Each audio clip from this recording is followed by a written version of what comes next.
execute episode 66. I love it. That was a perfect intro. Let's go. How's it going, guys? It's your boy Splash. I am joined, as always, with Jack. This is episode 66 of the Sports Desk. I am pumped. Jack, how are you doing? I got verified on uSTADIUM today, which is pretty cool. So there you go. Big baller moves. I got it. I got it in the name, as you can see. I updated the bottom. Sir. So yes, sir. We are still Super Bowl champions, though. Yes, that has not gone anywhere. Yeah, I was gonna say, are you not Super Bowl champions anymore? We are. Yeah, I don't have a replica of Marty I can draw one, I guess. But yeah, that could be your purpose for the whiteboard. Yeah. But I'm back on baseball is back. So the Braves are World Series, reigning World Series champions. Now they're 3-4 and got whacked by the Nationals 2 out of 3 games. That's not fun at all. So I need to bounce back game real quick. But yeah, baseball is back. Basketball is exciting, even though my Cavaliers lost last night. There's big play-in games tonight. We will be discussing some takes, make some moolah tonight. NHL, that's kicking and screaming. NFL draft coming up soon. We are officially going to the NFL draft. Myself, Zach, Frankie, and Noah. I'm super pumped for that. So, yeah. Exciting times what a ahead. time to be alive. Absolutely. Super exciting times ahead. I got the Shohei Ohtani jersey on. I try to get the all black here. I have the black hat. Well, generally black hat. I have the black jersey. I have the red lightsaber. I need to get that Rams black Super Bowl jersey that they have. That's what I'm looking at as getting a Cooper Cup one. Mm-hmm. That'd be pretty cool. It has blue numbers. That's really cool. Okay. It's just a fashion jersey, but it's I could something dig it. that they sold. So. You know what I really want? I want more City Connect jerseys. I know there's 7 out, 8 out, maybe a little bit more. Yeah, I don't. You know what I don't know right now is if the teams that unveiled theirs last season are going to wear theirs this year. Okay. I don't know if that's a thing. I like some of them.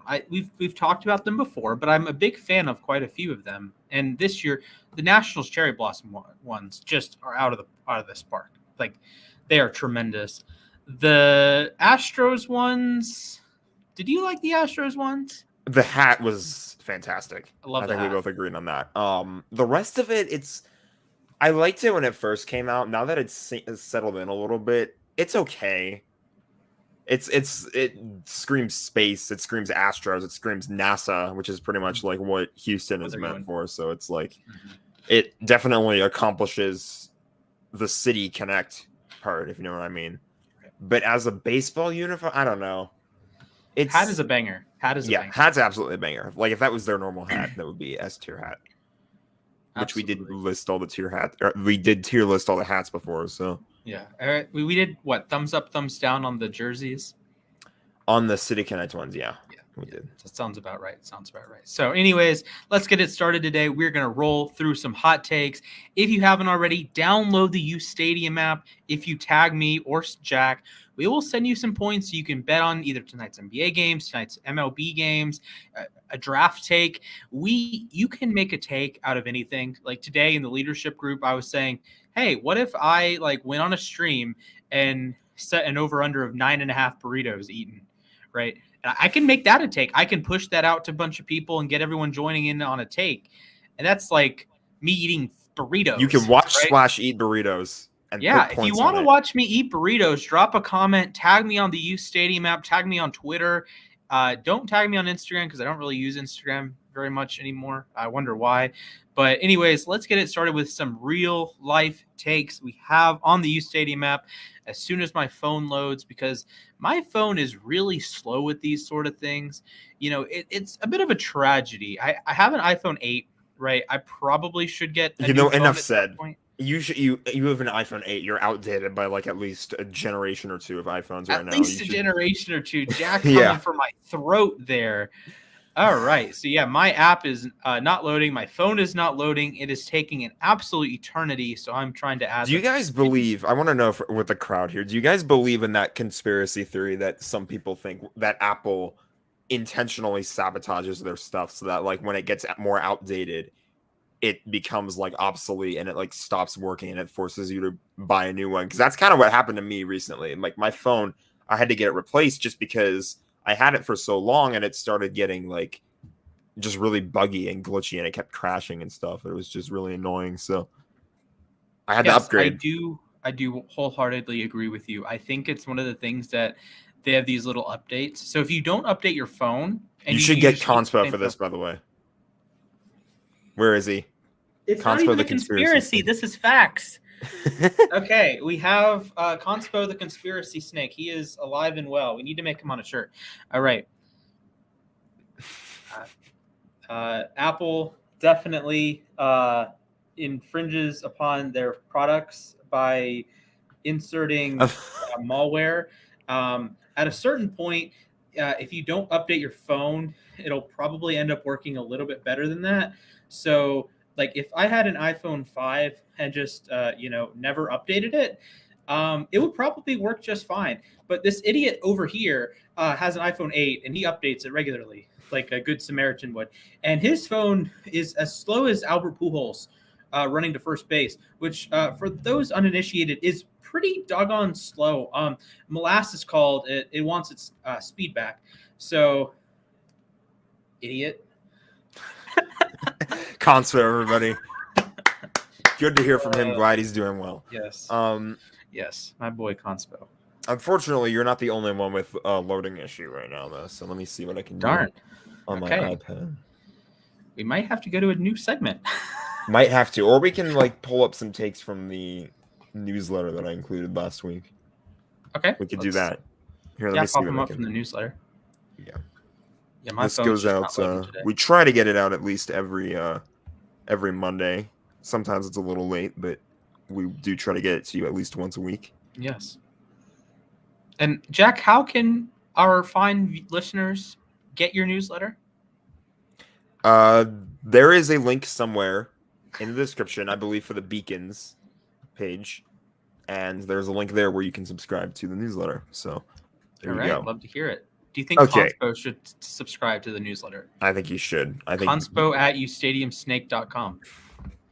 Perfect. Actually, that's I'm going to throw that on Airtable at Frankie.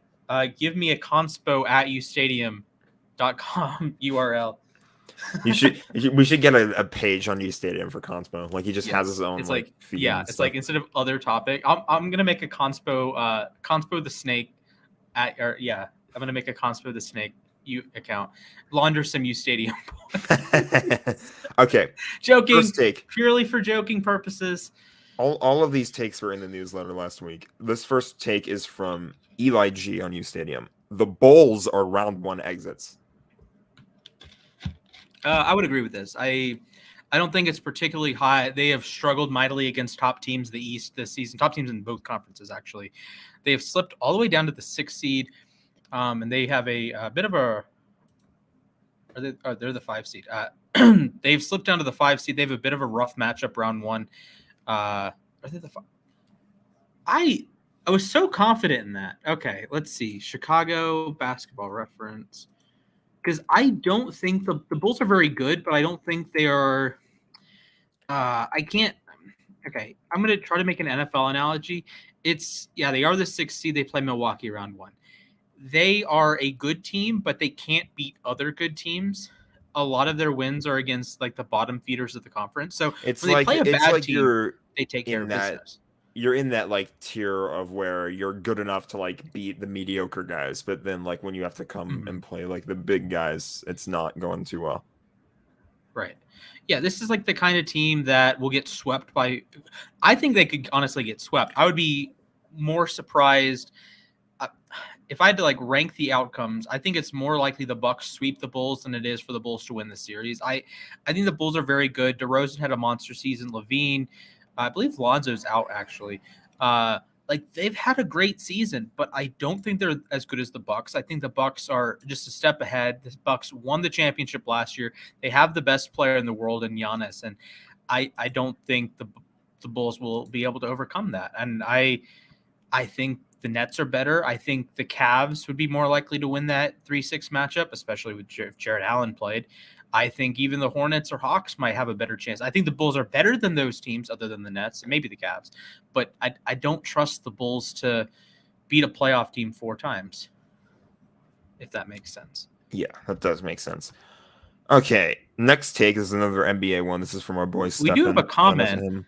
My apologies that I have zero idea how to pronounce your name. European basketball fans are crazy, throwing smoke torches, cursing, and cheering in a really loud voice, sometimes going beatings with the fans from the opposing team. Like fighting with fans for the opposing Yeah, team. okay. Compared to calm NBA fans. Yeah, that's one thing. I was listening to a video about Turkish soccer last night and how like in maybe 15 years ago, Premier League teams would go in Champions League matches, European League matches. They would play like Galatasaray and Besiktas and Fenerbahce, and they would dread going in there because you had a talented team, but it all was also like a dangerous, like an intimidating environment to play a game, right? So it's one thing, like if you, I don't know, let's say you're Chelsea and you go over to Tottenham, right? Okay, that's a quote unquote hostile environment because everyone hates you. But going into Turkey, going into Istanbul and playing one of those clubs, it's just like you almost fear for your life, and for better or for worse there. And that's a little bit gone now. So it is very cool to me. Obviously, I don't endorse beatings, don't endorse like the laser pointer stuff, don't endorse violence, but there's something to be said about the environment there of this feels like this feels meaningful. Home field advantage means you want to, right? As a fan, you want to help try to create that kind of feeling of home field advantage where it's like your opponents are scared to play there. Maybe not necessarily fearing for their lives, but like just scared to like come in there because you want of how those, it's like you want those squiggly lines on the play art. I can think of the Nashville Predators during the 2016 playoffs as a good example. They like were just their constant goalie heckling and nonsense. Like they would just yell. The other goalie would let in one goal, and the Predators fans would just be like, "It's all your fault!" Like over and over again. Like, yeah, it's that. wild. I think that makes sports so enjoyable. And that's one reason why I love watching like soccer matches when I have the opportunity to. Although I do not appreciate Noah bringing up one of the lowest points in my life with Suarez handball against Ghana. Let's never talk about that ever again. Oh God. I think is Ghana back in the World Cup? I think they are. I'm pretty sure they are. I remember their name being called at the draw. So I hope so. Yeah, Ghana in. Oh, sadly, Nigeria is out. Okay, that's a bummer. We should actually, one of our like tier lists or like ranking things should be like the difficulty in qualifying for the World Cup based on region. Like how Africa is an absolute gauntlet. That's true. So, like South America is like reasonably a walk in the park. The U.S. pretty much had like a walk in the park. Yeah, the top 5 teams in CONCACAF just got like gift wrapped. Yeah, and then like they have hosting duties next time, and then they have like it'll probably be expanded by then too. Yeah, it's gonna be expanded by then. Yeah, so at that point, like you're probably what for a 48 team tournament, you're inviting 5 CONCACAF teams. Like the U.S. is going to make at that point they're going to make every World Cup. Like 2018, okay, that's one thing because there's 2 like really you're the 3rd best team I would say in CONCACAF, and you get unlucky at some point. I actually made a video. If you want to check out my video on the U.S. men's national team in 2017, I posted a video on my personal account. If you want to go there and watch Taylor Twellman yell about how bad we were in 2018, please do. Man. That was painful, bro. That was a tragedy. It did suck. Okay. 325 million people and you can't qualify for World Cup. What are you doing? Okay, so goodness. This next take comes from Stefan, our boy, former host of the show. LeBron James will leave the LA Lakers this offseason. I'm going to go more like a habanero take here. Is it possible? Sure, but he is under contract. I don't think he goes anywhere. And at a certain point, where would he go? I think the obvious answer is Cleveland. If I'm a Cavs fan, as I'm sure everyone's well aware at this point, I don't particularly want the baggage LeBron brings. LeBron is the greatest, as far as I'm concerned, is the greatest player in the history of the NBA. But he also brings baggage, and he also brings his GM mentality. And I GM don't is want to. definitely, yeah. I don't want to have one elevated shot at a championship just and have him blow up everything, like trade Garland to get Russell Westbrook, or trade Jared Allen to get Chris Paul. I don't know. I don't want those things. I want this unit to grow. I want Allen and Sexton and Mobley and It's like, Garland to you grow. can And look at the Okoro. Lakers this year too. Like, I'm like, a lot of people are expecting the Lakers to make big changes this offseason. I don't want that. I want this current team to mostly stick together, because I know they can be good players. Just injuries like crazy left and right. They didn't really get a chance to grow together. Like So LeBron it's like, missed a third of the season. Anthony Davis was always hurt. I think it's something to be said about like the process. It's okay. You will have disappointing seasons. It's in any sport, right? The Rams went to the Super Bowl and then missed the playoffs next year. That doesn't mean Sean McVay sucks. That doesn't mean insert player on the Rams sucks. That doesn't mean Aaron Donald is overrated. It just means sometimes sports are a matter of odds. Sometimes you'll have like a 60% chance to win a game and you'll lose it because you have a 40% chance of losing. Or sometimes you just run into a better team. Like if the Ravens and Rams played 16 times that season, I promise you the Ravens don't win all 16 of those games by 39 points. They played a week earlier, maybe the Rams win. If they play a week later, maybe the Rams win, right? It's a lot of times a matter of when you play teams, how injured are you, right? Like the Rams and Ravens played last year. Ravens didn't have Lamar Jackson or Ronnie Stanley. If they had Lamar Jackson or any of their secondary guys healthy, or Marcus Peters, Rams legend. Yeah, Marcus Peters is what I'm going Marlon for. Humphrey. Like, literally anyone on the bloody roster, offense or defense, we probably would. Everybody was hurt. Yes. Oh my goodness. Imagine that game and the Ravens have like a healthy Gus Edwards. Like, you're done.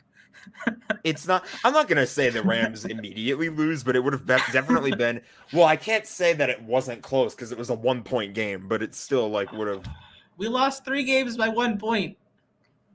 And it's just one of those what ifs. Like if all those guys were healthy, Ravens could have been on the other end of that one. So man, it's okay. And seasons like that really suck because you get like pushed down by so many people, and like we've lost the last 6 games of the season, and now you're heading into the off season. You just lost your last 6, and all people are going to see the entire off season are, oh, they went 8-9, they finished last in their division.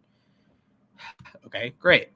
What about any positives, like any players coming back from injury? Lamar Jackson, Ronnie Stanley, Marlon Humphrey, Marcus Peters, Shaky Dobbins, Gus Edwards. Any mention of those guys? Any mention that the Ravens were in a playoff spot the entire year, despite not having 4 of their 5 All-Pro players suffering season-ending injuries? And the other one is Justin Tucker, a kicker. How much can a kicker really do for you? Right? Like, I don't know. The Ravens, people that like hate on the Ravens do annoy me. And a lot of the time, it's not funny and it's not valid. A lot of the time, it's not valid. Yeah, exactly. Actually, no, this is my favorite thing. The entire last few years, Lamar Jackson has been like bashed for his playoff performance. And then you have like Kyler before his playoff game. Oh, yeah, Kyler's better than Lamar. Why? Oh, Lamar sucks in the playoffs. Well, Kyler's never played in the play. Kyler's never been good enough to take his team to the playoffs. And this is the Justin Herbert argument that, yeah, Herbert's great, but you're kind of measuring him a different way than, or even Deshaun Watson to a lesser extent. You're measuring him in a different way compared to Lamar. And it annoys me that, lack of playoff success, like, is such a big hindrance to Lamar, but it's not like, no Charger fan is going to say, well, Herbert hasn't won a playoff game yet. Let's keep him out of top 5 discussions. No, they're throwing him in the top 5 already. It's like, what are you doing? I love how we started this with like a take about LeBron James. Now we're talking about Lamar Jackson. Hey, well, look, they are connected. I own both of their jerseys. There you go. Yeah. There you go. So. Okay. Last take. This is from Adam Zero. The Vikings make the playoffs this season. Mm-hmm. So let's see. What teams do you think in the NFC are locks? Tampa, the Rams, Tampa Bay, Niners, the Packers. 49ers, the Packers. Dallas. What did I post? I'm gonna look for my way too early division predictions. Oh, I was mad at you because you didn't pick the Ravens. I picked the Bengals for the repeat. Boo. I had the Bills, Broncos, Titans, Bengals. I had the Broncos. Jesus Christ. Oh boy. The Cowboys, Rams, Buccaneers, and Packers were my NFC picks. Okay. The Niners Minnesota, are a wild card. Let me think. So That's Vikings 5 teams. second place schedule.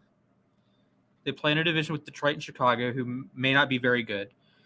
Kirk Cousins is like a solid enough quarterback.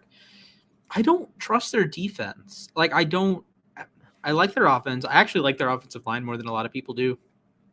Justin Jefferson, top 5 receiver. Jefferson, obviously. Is Dalvin Cook still there? Yeah. Cook's a monster. Thielen. I have to double check that he's still there because the offseason's been so crazy. So yeah. At some, there's gonna be so many weird. Like, wait a minute, he's on that team now, right? Like, I'm gonna forget Von Miller's on the Bills or something. Like, wait, what? Since when is Miller on the Bills, right? Or since when is Russell Gage on the Bucks? Or these? Since when is Drew Lock on the Seahawks and starting for them at quarterback? No, then it's gonna like Geno Smith as the starter. Oh God, Geno Smith played decently in that first game that he had to come in. Oh man, that game he led like a 98-yard touchdown drive. It was crazy. That game irritates me because Russ had a dominant first half. I know he had the interception, but it was like tipped, right? He had a dominant first half. He had one of the best halves of football anyone had. And then Aaron Donald like breaks his thumb or breaks his fingers. No, I don't. No, stop. I hate when that happens. Like I can think back to 2019, our second game of the year, and our home opener was against the Saints. And that was the year after the no-call game. Mm-hmm. And it's like, okay, now we have a full-on rematch here. Like, this could be pretty exciting. And then Drew Brees throws a pick on his first series. And on by his third series, he breaks his thumb and he doesn't come back into the game. Yeah, games like that just annoy me. I hate injuries, man. Injuries are the worst. Although I will say on the subject of the Vikings making the playoffs, I think they are in that tier of teams that probably should make the playoffs, and it would be a disappointment if they don't. So I'm thinking Minnesota, Arizona, Philly. I think you can throw New Orleans in this tier. We pick Arizona to win the whole thing just because the Super Bowl's in Arizona this year. Correct. Yeah. Excuse me. So I do think Minnesota is probably a top 7 team in the NFC. And if they're not, they're pretty close. They have their flaws, but every team besides the Rams have their flaws right now. I don't know. I think the Rams have like 1 or 2 flaws. Actually, did you see the what Ian Rappaport said on the McAfee show today about OBJ's ACL injury? Yeah, that was actually a pretty hot talking point. It was like the Browns, I think, screwed up his ACL recovery. Yeah, it was like an independent doctor. Mm-hmm. Like did the ACL injury, ACL surgery, didn't do it right. So when the Rams signed him, they're thinking it's just a matter of time before he tears his ACL again. But we're going to repair it correctly, so he'll have a longer career after that. So and they did too. Like they literally, I think it was the same doctor that worked on Cam Akers too, and he did like the same sort of process as what I heard. So. And we all know what happened to Cam Akers, so that means Odell's going to be ready by week 1. I'm kidding, but yeah, the Ravens need to get that guy. Yeah, like imagine if J.K. Dobbins and Gus Edwards were back for week 18. Like, I mean, Latavius Murray ran for $120 on the Steelers. Dobbins and Edwards could have run for 400. Oh boy, it's crazy to think how good the Rams medical staff has been too. Like there's. Whenever there's a major, I think 2019 might have been the only exception, but whenever there is a major injury, there's usually only one. And it's not like the Bucks were dealing last year with Chris Godwin and Mike Evans both being hurt for a little while. And Antonio Brown. Yeah, and Antonio Brown's nonsense. But like, it's never really been like there hasn't really been like major like injuries. More than one major injury that like really screws somebody up. Like they're always like, you saw Cooper Kupp tear his ACL and he came back in 2019. 2 years later, he has probably one of the best wide receiver seasons of all time. Yeah, so, it's up there. It's Yeah, it's definitely up we there. should So, rank those. We should rank that. That should be one of our top 10s. yeah, that should be a top 10. Actually, that could be an evergreen content. Top Yeah, 10 that'd be cool. quarterback seasons, running back Matthew seasons. Stafford was responsible for 2 of them. I'm going to put that out there now. Yes. Actually, but when you're judging a receiver season, how do you judge like total yards versus total touchdowns? Like, does it say Randy Moss scoring 23 touchdowns take precedent over 1,900 yards from Kupp in 17 games? I don't know. I think it really just depends. Kupp did have what, 15 touchdowns, 16? I don't remember the number. A lot of people are jumping at the whole. Oh, but he won the triple crown is what they're jumping at. Yeah, so it's like it just depends, I guess. I don't know. I do have a little bit of a qualm with awards like the Triple Crown that some years the standards are just a little bit lower. Like there was one year, Steve Smith, when he won the Triple Crown, he had 101 catches or something like that, low 100s. Well, if you go a year earlier, a year later, it's like 120 catches, right? Or think about like when Michael Thomas broke the receptions record. Well, what if that happened to be the same year Kupp was having his monster season? Like that, I don't think that hurts the legitimacy of Kupp's season because someone else was great. It's like Kupp was great and just no one else happened to be great. So I don't think that's a knock against Kupp. That should be an elevated thing, but I don't think it's kind of like Lamar's MVP that winning the MVP unanimously in and of itself is an incredible accomplishment, but it needs to be in the context of a lot of other quarterbacks had down seasons. So Lamar had a great season. His MVP isn't necessarily as ridiculously valuable as others, or his season might not be as good as like Aaron Rodgers in 2011 or Aaron Rodgers in 2020, but it was still a great season, and he was the best quarterback in the NFL. And I think Kupp was the best receiver in the NFL, even if other receivers didn't put up quite the same numbers. So it doesn't. I'm kind of talking in circles. I don't find that leading the league in something is necessarily as valuable as people make it out to be. Not as a knock, but just as a context thing. That sometimes being the second best receiver, like the year that Drew Brees, it's like you could look at it in terms of the contracts too. Like Christian Kirk is the 3rd highest paid receiver in the league. Or I think he at least was. I don't know. Yeah. But okay. I got a question for you. Over for Saad Khan, the owner of the Jaguars, over under 10.5 lines of coke before he made that deal. Over. That's not a question. That's. How do you give him $21 million a year? Such a stupid. It's so dumb. It's so dumb. The Jags were just on a spree this offseason too. Yeah. Look, money is money, but you don't. If you're having a conversation of is he a good football player, and the answer might be no, why are you giving him $21 million a year? Why are you giving him 10? If it actually, might be no. Probably 10's a fair offer. Maybe 10, 11, probably a fair offer, but 21. I know there's some incentives in there. Speaking of, if he plays like that, sure. But go ahead. Speaking of, we can actually segue this into one of our big topics here because a certain wide receiver, or I guess / running back, because he played both last year, Deebo Samuel, apparently he liked some kind of post or something like that, and he said like it was like if it wasn't 25 mil per year, then he was gonna want out. And I'm not entirely sure if that's what he's asking for, but like the situation is he removed all of his posts on Instagram saying or like having anything to do with the 49ers. And it could be like some kind of negotiation tactic. It could be something else. He could just be messing around. But it happens. We don't really know. So he could be on the move.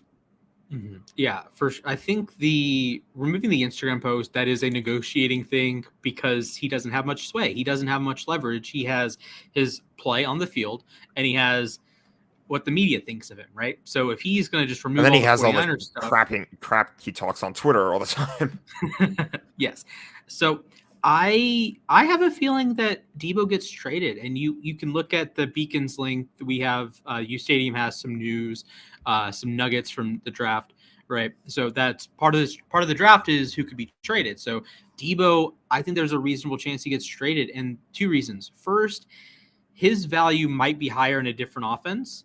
Second, his value is his value in San Francisco is unique to San Francisco. So when Deebo says, I'm the most valuable, I should be the number one paid non-quarterback, that's valid outside of the San Francisco offense. Because honestly, the San Francisco offense that he's like half receiver, half running back. His running back stuff is technically less valuable. Like he is technically less valuable than his receiver stuff because every route run, he's going to gain more yards than being in the backfield, right? So if you are like, he's going to average what he led the league in yards after the catch. He led the league in yards per reception, right? So his route run might get 3-4 yards a game. Every route that he runs essentially gets 3 or 4 yards.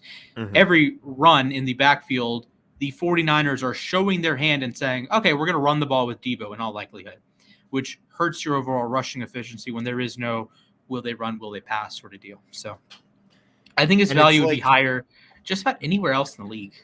It's just the thought that like they rely so much on him too whenever they do run the ball, because my mind, obviously as biased as it is, goes back to the or the NFC Championship game when the Rams were showing, I think it was Ashawn Robinson was the main guy who was helping to stop the run, and it was like once they realized how well and efficiently they were shutting down Deebo, now you have to pass the ball.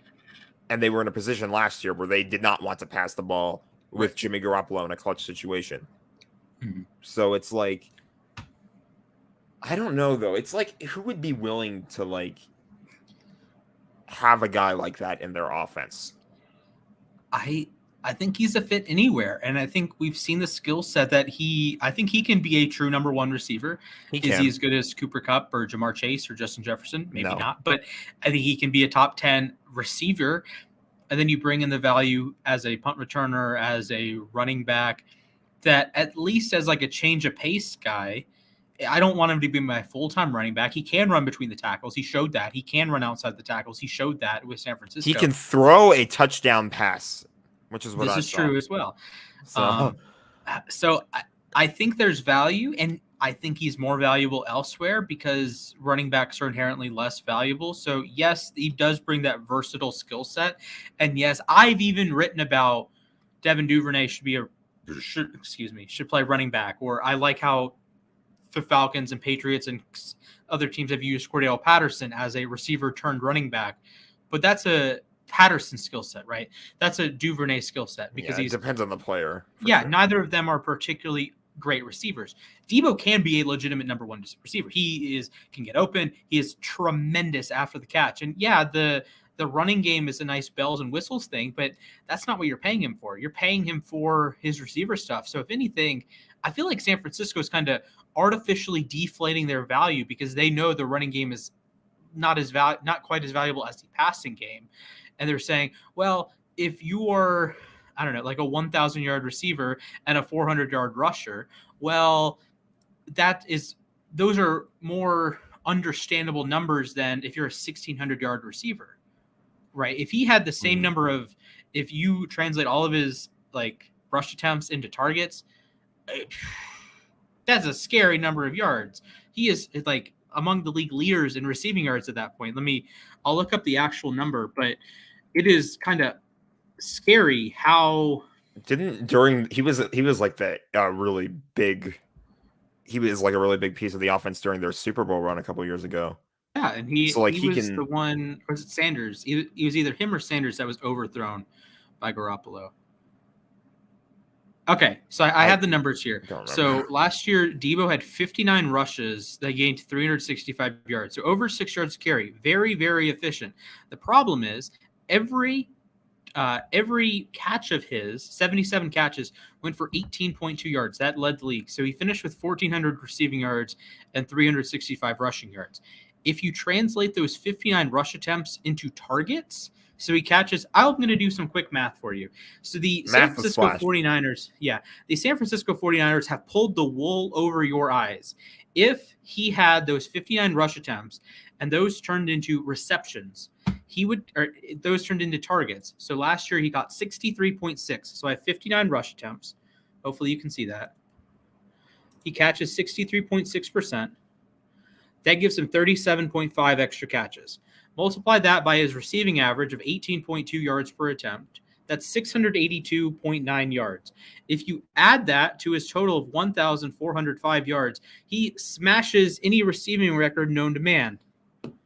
I think we have some, I'm going to call it collusion. I think the San Francisco 49ers have artificially hurt Deebo Samuel's value because they are putting him in a less advantageous situation. Okay. I think they will trade him. I think whoever gets him will be getting a top 5 to top 7 receiver in the NFL. I think he will be better outside of San Francisco, even without Kyle Shanahan. I know that's kind of dramatic to say, but I think Deebo would be better in a different system because they put him in a compromising situation.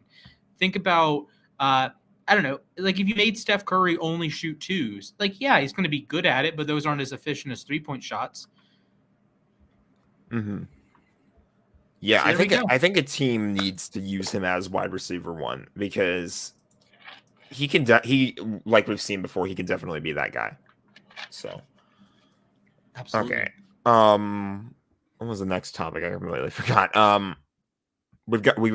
This happened. These two things happened really early in the week, but they happened. They're big enough. I think we should talk about them. Stefan Deggs getting a huge extension with the Buffalo Bills. I think it was 4 years. I don't remember the exact number right now. 4 years, over $100 million. Jesus. Yeah, that's honestly, why not though? I love watching him with Josh Allen. I think they've connected really good so far. Yeah, and you look at the Buffalo receiving core, and you have Gabriel Davis, you have Dawson Knox. You have He's some forgetting the talented names. pieces. Dawson Knox is there. Yeah, you have some talented pieces there that make Allen tick, and they could even draft another receiver this year. They could draft another receiver. I wouldn't fault them because they know they are the smart team. To San Francisco, it's kind of like, I don't want to call them dumb because they do have a very efficient rushing offense. But when you like a peak passing offense, efficiency wise, will beat out the peak rushing offense.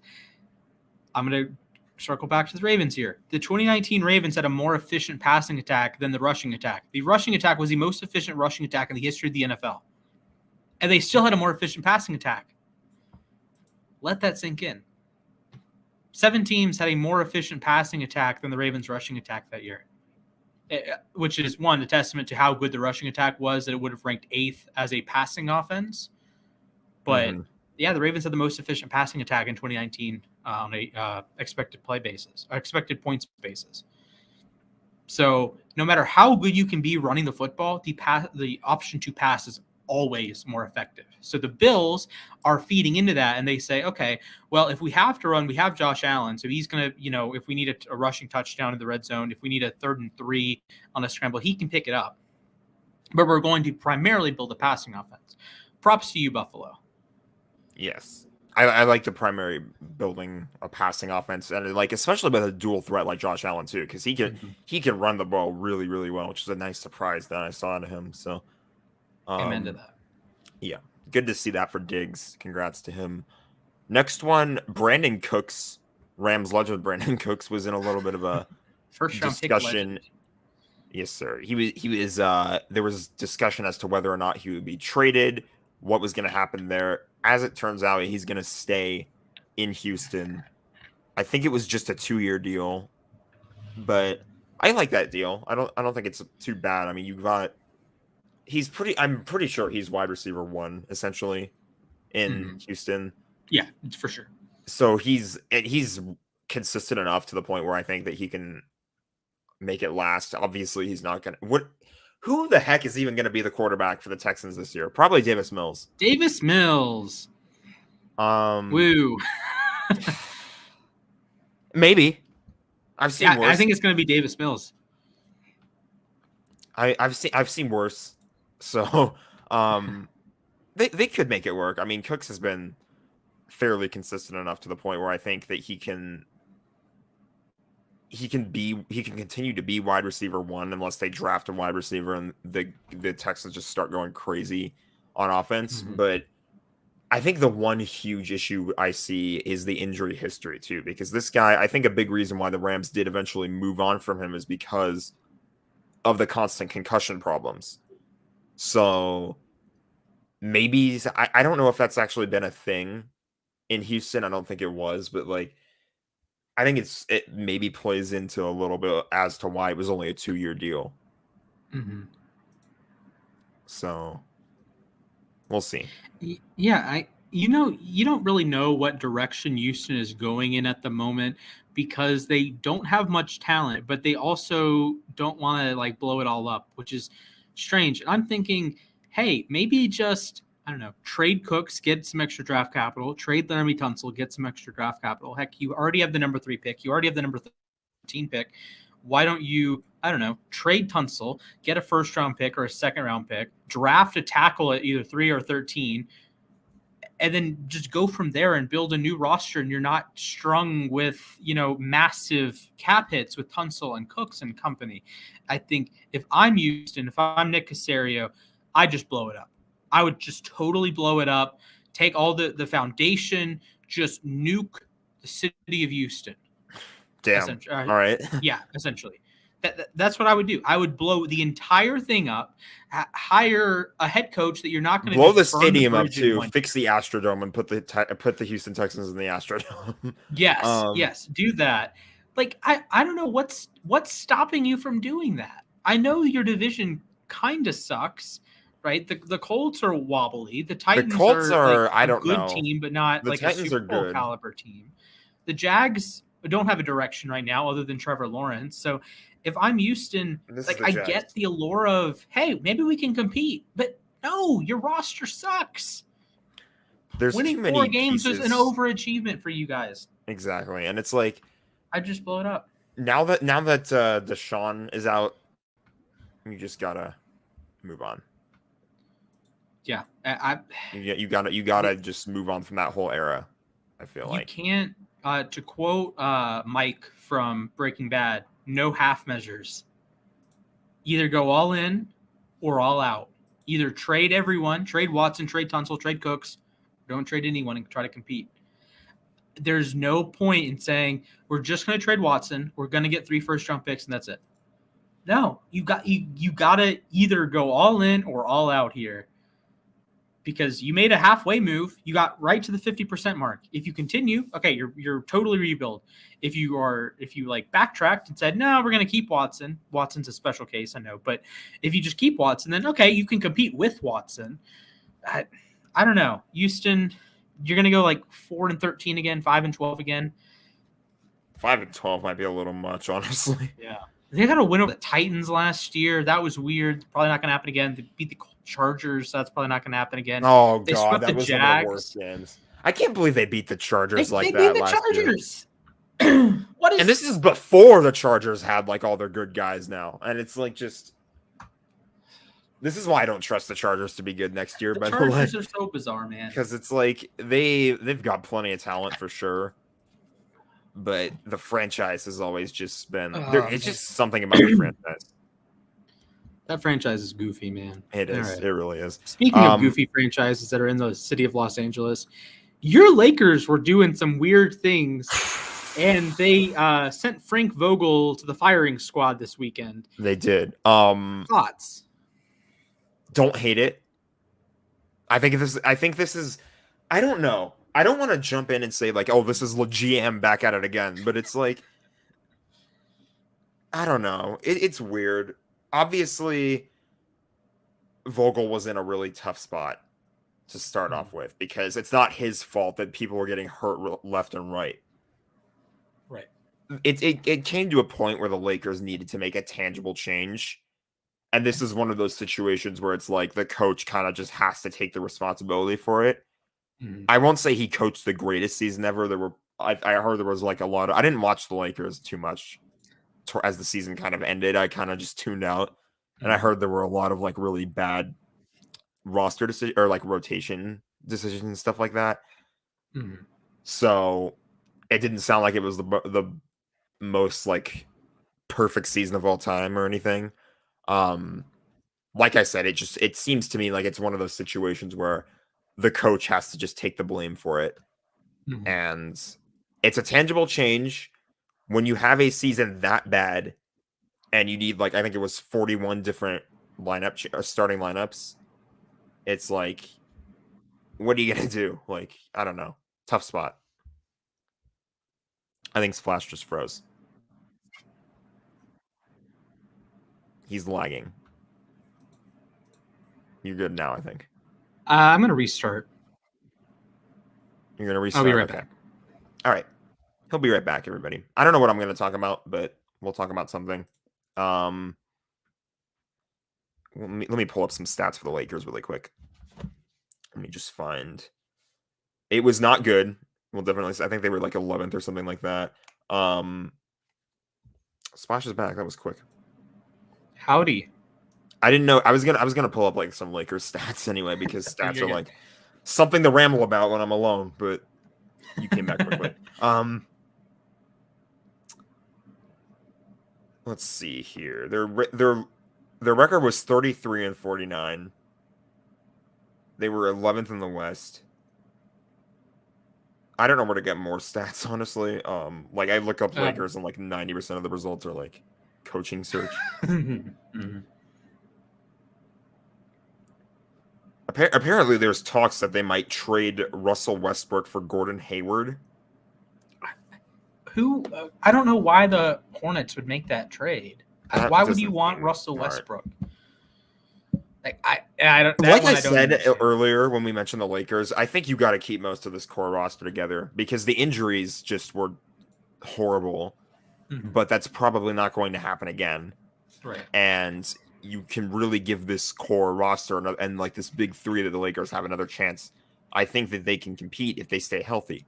But staying healthy is the first key. Right. So I don't know. That's just kind of how I see it right now.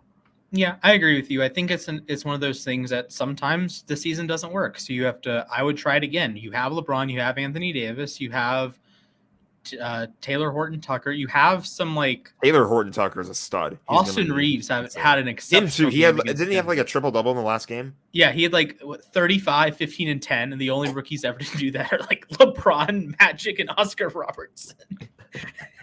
It's like the weirdest. I want to get this. I want to get this list correct because it is a wonky list. It is a. It is just the most random thing I've ever seen. Like on the last game of the season, he just pulls a triple double out of his ass. It was crazy. Yeah. Man, we are gonna have a segment a little bit later. I'm gonna call it my favorite thing, because it was a lot of fun. But I gotta find this. Where is it? No. Oh no, I said triple crown, not triple double. Oh boy. Triple double. It would be. There's like another, by the way. Okay, here we go. Austin Reeves is the only undrafted rookie in NBA history to have a triple double. Austin Reeves joins Elgin Baylor, Jerry West, Magic Johnson, and Lonzo Ball as the only rookies with a triple double. Lonzo Ball had a triple double in Lakers history. Austin Reeves, he's the first Laker rookie with a 30-point triple double since Jerry West. Malik Monk had 41 points. What? The only rookies to record triple doubles this season: Josh Giddey, Cade Cunningham, Austin Reeves. Wow.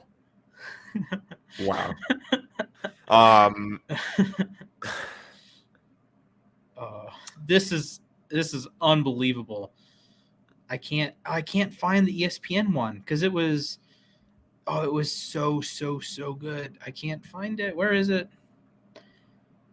Should we load up this playoff predictor, by the way, because I think we're going to do some playoff predictions in a little bit. I want to find this first. I don't know if I can find it. Is it, please, ESPN? ESPN, come through. Come on, ESPN. We believe in you. Do you? I do in fact believe. I don't think it's going to happen though. Yeah, no, sadly. Unfortunate. Right. Okay. Yep. All right. So, Jack, do you want to start or do you want me to start? I'll give it a shot. Okay. So what I'm going to do is I'm going to flash you up full screen. Okay. Not that. Like that. There we go. Well, I'm going to. I don't know what he's doing. Okay. I want it to be like this, but I want it to be you. Wrong one. I can't. Why can't I? I want. Like that? Oh, almost. Oh my goodness. Perfect. Perfect. My Okay. face is too big, but whatever. We'll do it like this. Okay. Can people see, by the way? I guess I don't know if they can tell how like what team logos those are. We'll just do it like this. Perfect. Okay. Splash is probably going to be yelling at me for some of my picks, but here we go. I'm assuming these are the current play-in matchups. I don't believe any six. I think the Timberwolves were the only team to lock in. So I don't know which of these teams I can choose. I don't know how this works actually. I can probably just click on the logo. Splash, I'm actually going to bring you back up here really quick. Okay. Oh, your audio's here. Yeah. Okay. So to make your predictions, click on a team's logo, and then it'll pop up how many games you think they win in. Okay. So what's the current play-in for this one right now? So the That's what I'm current confused on. play-in, it'll be the Clippers hosting the winner of Pelicans Spurs. That game's tonight, and the Heat will be playing the winner of the Cavs will be hosting the winner of Hawks Hornets, which is also tonight, which I think is on right now. So the Timberwolves are in the playoffs as the seventh. So I can, seed, and but I Knicks can are in the pick any of playoffs. these teams pretty much right now. Yes. So okay, I'm gonna go bold here. I think the Spurs. I don't know. I feel like that's bold, but I feel like the Spurs might get one here. I don't know. Am I picking them over? Or no, I'm just picking their. Okay. I don't want to pick them over the Suns. I'm getting confused here. Okay, here we go. Phoenix in 6 is the first one. Okay. So just pretend this is the Spurs. Dallas against Utah. That one's a bit of a stumper. I probably should have let Splash go first now that I think about it. I'll come back to that one. I'll take Golden State. I think they're going to beat the Nuggets. Give me Golden State in 5. Give me the Grizzlies in this one in 6. That's going to be a fun matchup. Over here, you know what? Screw it. We'll pick Utah. Utah in 7. That'll be a 7-game series. In the East, I don't know how good the Jazz are, so Splash is probably like wanting to slap his forehead right now, or who the hell knows. I think your audio's still there if you're around, if you can talk. Yeah, I'll give you my picks in a minute. Okay. In the East, let's go with Miami in 6. We'll go with Philadelphia. I'm tempted to say Philadelphia here. That'll be a 7-game series again between a 4 and a 5. Bucks over the Bulls in 5, and then I feel like Celtics Nets. I feel like that could be a sneakily good series. Like we might see it. We might see. I think the Celtics are gonna win, but it could be a 7-gamer. I'm gonna predict 7 games. In the West for the Western Conference Finals, give me Phoenix in 6. Give me Golden State in 5 again. In the East, we're gonna have a fun little Miami versus Milwaukee matchup. Miami in 6, Milwaukee in 7. This series, this could be fun. We could see the Suns, and I don't know. I feel like it would be lame to put both the 1 seeds in the final here, but I don't know. I'm gonna give it to Golden State though. We're gonna get Golden State in 7, and give me the Bucks in 6 in the Eastern Finals.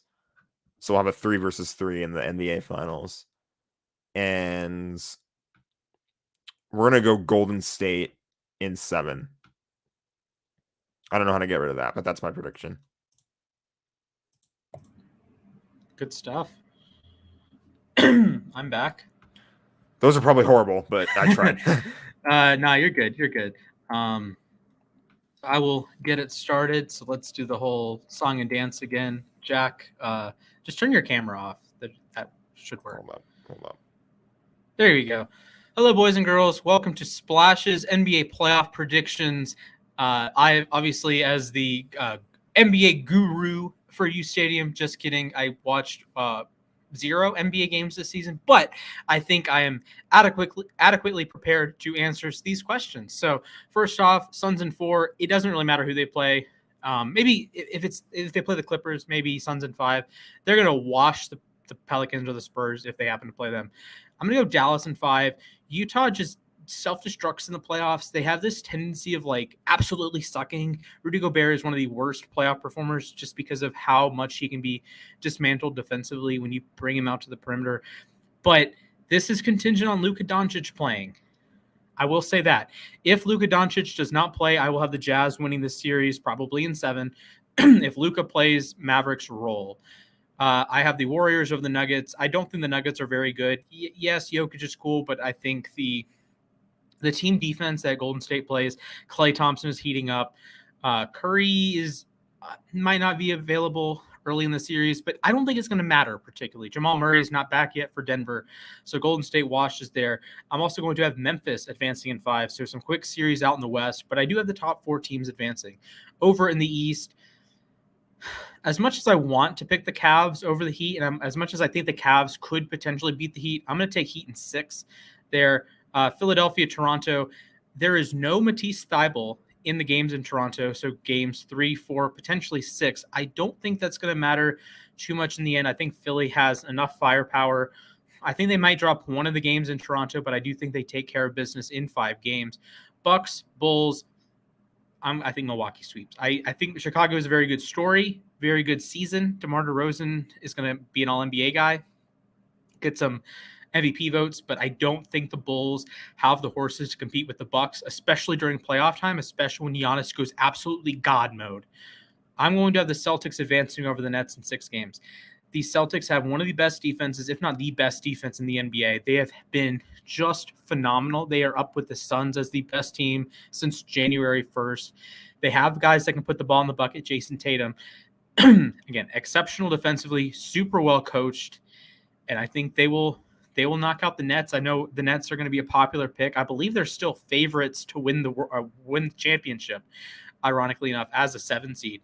But I think Boston just has too much. They can, D up the Nets, and the Nets have a horrendous defense in their own. That yesterday the Cavs weren't a disaster in the first quarter. The Cavs win that game. The Cavs outplayed the Nets for 2.5, 3 quarters. It's just Kevin Durant made a couple shots at the end, and the Cavs sucked in the first quarter. So I think the Celtics are better than the Cavs. So give me the Celtics in 6 over the Nets. So moving on to the West semifinals, Phoenix in 5, Dallas.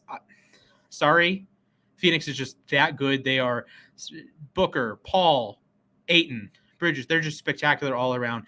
I will take the Ja Morant over the Warriors in 6. Just that grit and grind mentality. Morant, Desmond Bane, Jonas Valanciunas. This is a very talented team, a very deep team. I think the Grizzlies will make their first Western Conference Finals in almost a decade at this point. Philly, I don't think this is going to be much of a series. I'm going to take Philly in 5 games. The scoring that you get from Embiid, led the league in scoring, Harden, it's going to be tough to stop. Like at a certain point, I don't think Miami is the horses. Miami, congratulations, you're the 1 seed. I don't think you're as good as the 1 seed. I think if I was arranging these teams based on how talented they were, how good I think they are, I don't think they're higher than 4. I would have Milwaukee, I would have Boston, I would have Brooklyn. I have them at 4. Cool. I'd have Philly over them as well. So 5, congratulations, Miami. I don't think Miami, congratulations, a 1 seed, but I don't think you're as good as a 1 seed. I will take the Milwaukee Giannis's over Boston. Everything I said about Boston is still true, but Milwaukee has the best player in the NBA, and that matters so much. And I'll take Milwaukee in 6. It just the way Giannis plays in the playoffs. I know for a long time he was a playoff choker, and they would always lose these games, but Giannis has figured it out. And I'm really proud of Giannis, and I'm so happy that the Bucks have, won a championship. I know they're division rivals and whatnot, but I'm just so proud of Giannis and how much he's developed since he was drafted. And it's just, crazy that he's one of 2 players in the history of my NBA 2K playing career that as rookies, I edited them to be like 99 overalls across the board. Giannis actually lived up to that. Giannis is actually a 99 overall kind of player. Giannis is a NBA 75 guy, and he's a world champion, finals MVP, multi-time MVP. And I think he's going to take his Bucks back to the finals. I have Bucks in 6 over the Sixers. But no rematch.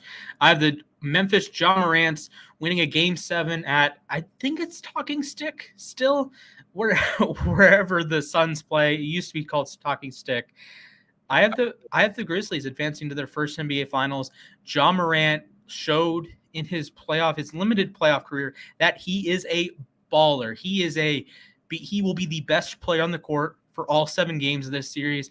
And I have said this time and time again in this like little clip that if you have the best player on the court, you probably win. And I think the best player on the court will probably win here. Give me Ja Morant. Give me the Memphis Grizzlies. But with that said, I have the Milwaukee Bucks repeating 6 games. Yeah, over Memphis. So I think exceptional season for Milwaukee. I know they had a bit of a rough stretch at a certain point last year, or at a certain point this year, and they're not quite as good as they were last year. But in the playoffs, I don't think it's going to matter, and I think they're going to start rolling. So there we go. All right, then. So we both have Milwaukee in the finals. Yes. I think that's I feel like Golden State's probably going to pull something out though. So we'll see. Who the heck knows?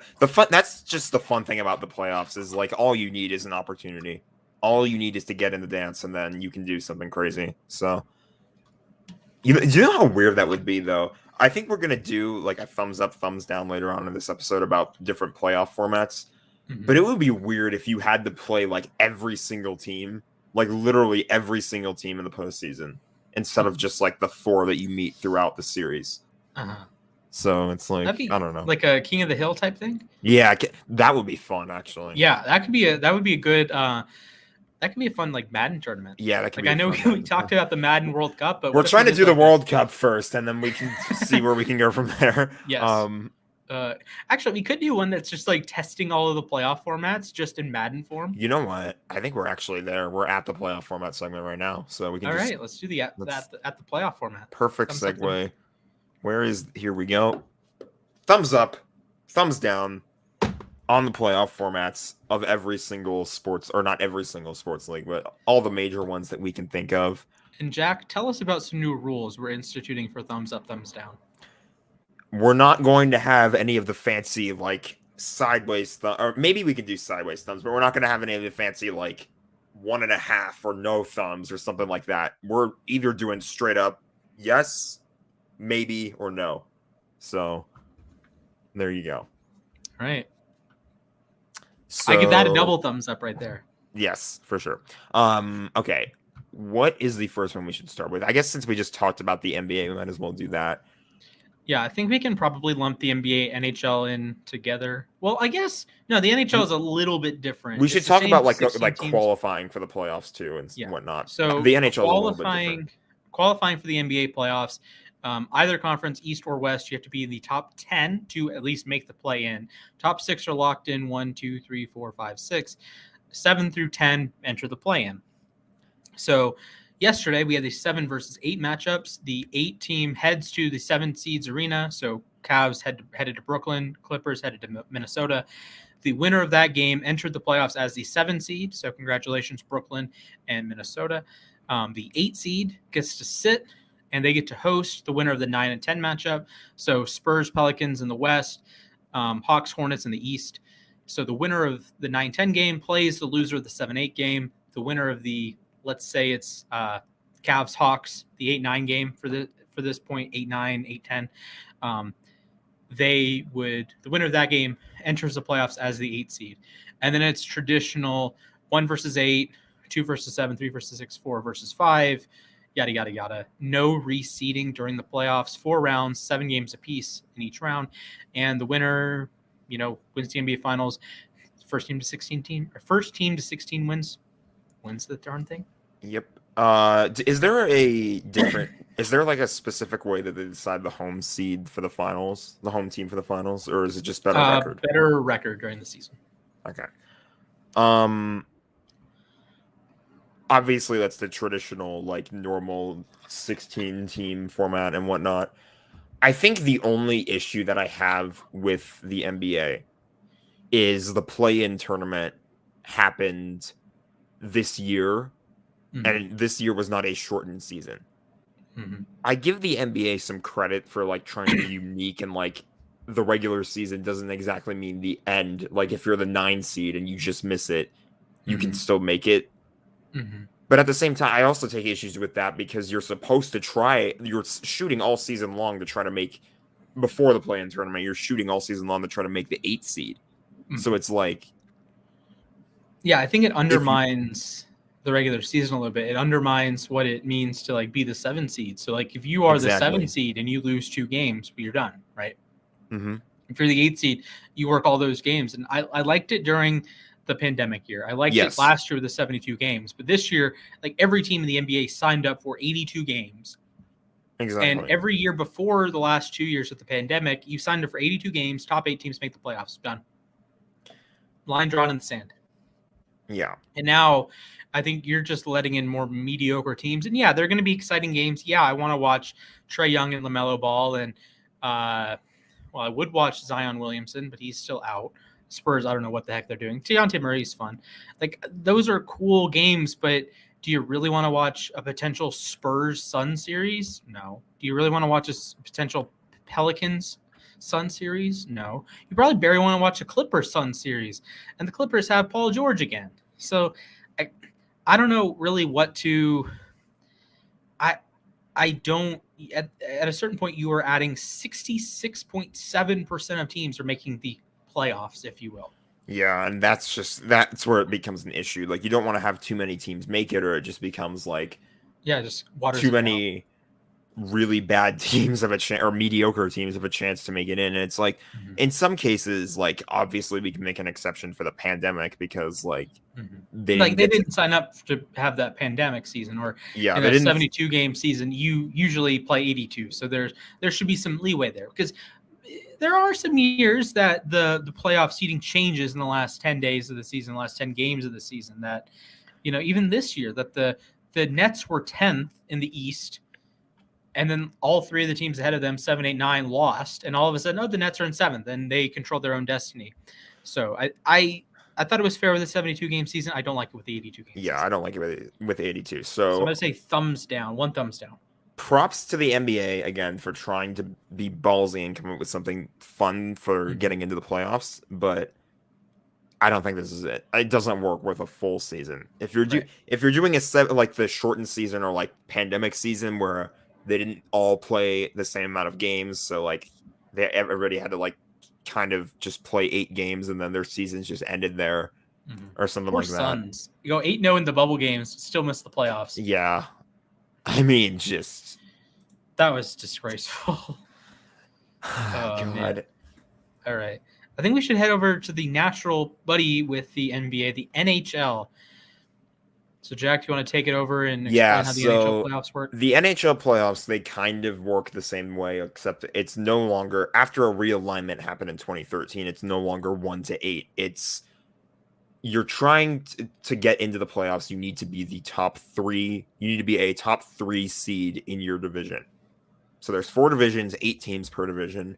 You're trying to be the top 3. And if you're not the top 3, then the rest of the conference has, like, a combined wild card standings for the teams that aren't in the top 3. And in the wild card, you want to try to be the top 2 wild card. If you're top 2, you make it into the playoffs. Everybody else goes home. I forget which wild card plays which 1 seed. I'm pretty sure it's the...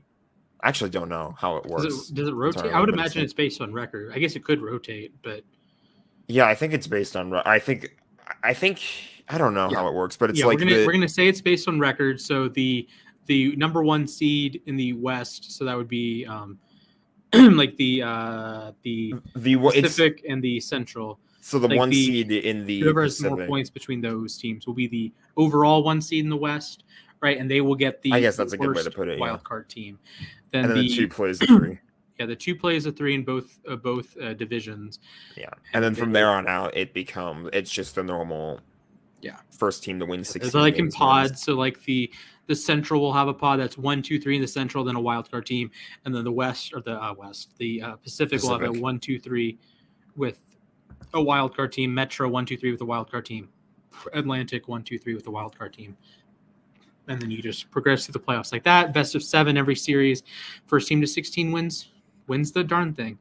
Wins the Stanley Cup. I don't know. It's tough because it's like I got used to the whole like 1 through 8, and it feels like that's, it feels like the NHL is again just like the NBA trying to be a little bit different here. I feel like what you could do as the NHL is you're in a position now where you're achieving balance again, because when they first realigned, they had 30 teams, but they had 16 teams in the East and 14 teams in the West. Yeah. And then they got the Golden Knights as an expansion team in 2017. So now you have 15 teams and 16 teams. Mm-hmm. And it's like just uneven because now you have one division. The Central Division only had 7 teams. Everybody else had 8. The Kraken came in this year as their first year, and they finally balanced everything out. They moved Arizona to the Central. And I feel like what the NHL could do, they're in a rare position where I feel like what they could do is you could award the division title in the postseason. You could just get rid of the wild card and do 1 through 4. And then like 1 plays 4, 2 plays 3. And then the winners of those series in round 2 play each other, and whoever wins that wins the division. I feel like that would be an interesting way to try it. I'm intrigued. That's kind of like what they did during the pandemic, yes? I don't know. I don't think so. I think the pandemic they did like they had like separate divisions. Like they had the North Division and the oh yeah, during the weird 56 game season. Yeah, they had I think that was they ended up with like you had 4 Canadian teams make it, 4 teams from like the Tampa and Dallas division. It was Colorado, weird because Vegas. Like you had to these teams were like locked to their bubbles all year long. Mm-hmm. They could only play teams from other bubbles in the semifinals. Yeah, so it was 16 teams still made the playoffs, and there was like 4 teams from each division. So yeah, essentially the same thing as the bubble. I do kind of like that idea. I actually do really like that idea. I think it enhances like rivalries. So you're going to get more. I'm going to just use the Canadian divisions, but like you would get more Habs Leafs right in the playoffs. You get more Oilers Flames in the playoffs. You get more Sharks Kings Ducks. Kings Sharks, Ducks. Kings, whatever. Panthers Lightning. Islanders, Rangers, you get more of these matchups. So I like that because that's one issue that I think a lot of fans have, that when you watch these playoff games, playoff series in the NBA, NHL, MLB, playoff games in the NFL, that a lot of games don't have any undertone, like rivalry undertones. Like how many games in the NFL playoffs last year had a legitimate rivalry undertone? Like, okay, Rams and Cardinals, right? Rams, Cardinals, Rams, Niners are the first 2 I can think of. Those are divisional games. Packers, Niners, a little bit of a rivalry there. A little bit, but like it's not a rivalry you think about that happens every year. Yeah, were there any AFC games that were like true rivalry games? I'm like trying to think about the AFC. Bills, Patriots. Bills, Patriots probably, but that game sucks. That's a divisional game. It is a rivalry. Like I don't. Game. That's one thing I wish. I like when you have these playoff rematches. I like when you have like some stakes, like the Ravens and Titans. Like they hate each other. They're not in the same division, but they hate each other. Right? They've played 5 times in the playoffs since 2000. Okay, this is good. I think it's good for football that they've played 5 times. I know it could be a little boring seeing the same 2 teams face off, but it's also very exciting, and especially in the NBA, the NHL, Major League Baseball, when you have these 7-game series, that if you get a Astros Yankees 7-game series 2 or 3 years in a row, hello. Money. Hello. You get Dodgers Braves 3 years in a row. Hello, money. Like, I mean, people would love that. Yeah, I think it's like, great for the sport, and I think I like your idea actually. I like it a lot that you just send the top 4 teams in each division. Yes, it could screw over the 5th place team. Okay, then finish oh 4th. well, finish Yeah, 4th.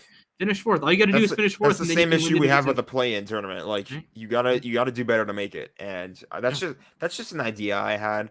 But Yeah, I like it a lot.